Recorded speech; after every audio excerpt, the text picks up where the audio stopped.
4 दिन से तनुजा का कोई पता नहीं चल रहा था। घर में एक अजीब सा सन्नाटा छाया हुआ था और उसकी माँ मालती देवी और पिता महेश जी दोनों ही चिंता में डूबे हुए थे। मालती देवी बार बार अपनी बेटी की तस्वीर को देखतीं और खुद से सवाल करतीं, कहाँ होगी हमारी तनुजा? कहीं कोई अनहोनी तो नहीं हो गई? महेश जी भी चिंतित होकर कहते, तनुजा हमारी इज्जत थी, वह क्यों ऐसा करेगी? मालती देवी अपने पति को सांत्वना देते हुए कहती, आप क्यों हमेशा बुरा ही सोचते हैं महेश? हमारी तनुजा ऐसी नहीं है। महेश जी अपने दर्द को जाहिर करते हुए बोले, तुम्हें क्या पता, वह बाहर नौकरी करती है, पता नहीं किसके साथ मिलती होगी, क्या करती होगी। 3 दिन से उसका कोई अता पता नहीं है, किसी को भी नहीं मालूम कि वह कहाँ है।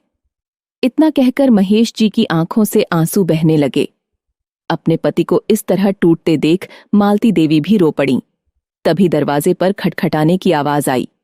महेश जी ने आंसू पोंछे और दरवाजा खोला। सामने तनुजा खड़ी थी। महेश जी हैरान रह गए। एक पल के लिए उन्होंने सोचा कि उसके मुंह पर दरवाजा मारकर उसे सबक सिखाएं, लेकिन दूसरे ही पल पिता का दिल पिघल गया। उन्होंने देखा कि उनकी बेटी डरी सहमी हुई है और उन्होंने उसे अंदर आने दिया। तनुजा को देखते ही मालती देवी दौड़कर उसके पास आईं। तनुजा कांप रही थी। उसने मां को देखा और उनसे लिपटकर फूट फूट कर रोने लगी। मालती देवी ने भी उसे रोने दिया, जैसे कि उसे अपनी सारी पीड़ा बाहर निकालने का मौका दे रही हों। जब तनुजा थोड़ा शांत हुई तो मालती देवी ने धीरे से पूछा, बेटा, कहाँ थी तू?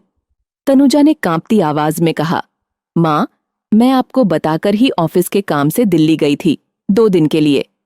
मैंने आपको बताया था, याद है? मालती ने सिर हिलाकर कहा, हाँ बिटिया, तूने बताया था, पर फिर 2 दिन से न तेरे फोन का कोई अता पता था, न ही तेरी कोई खबर। हम तुझसे कितनी बार बात करने की कोशिश करते रहे, पर तेरा फोन बंद जा रहा था।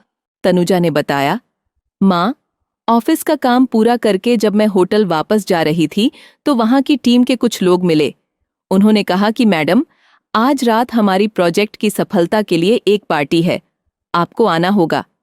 मैंने उनसे कहा कि मेरी रात की ट्रेन है, मैं नहीं आ सकती, लेकिन वे जबरदस्ती करने लगे।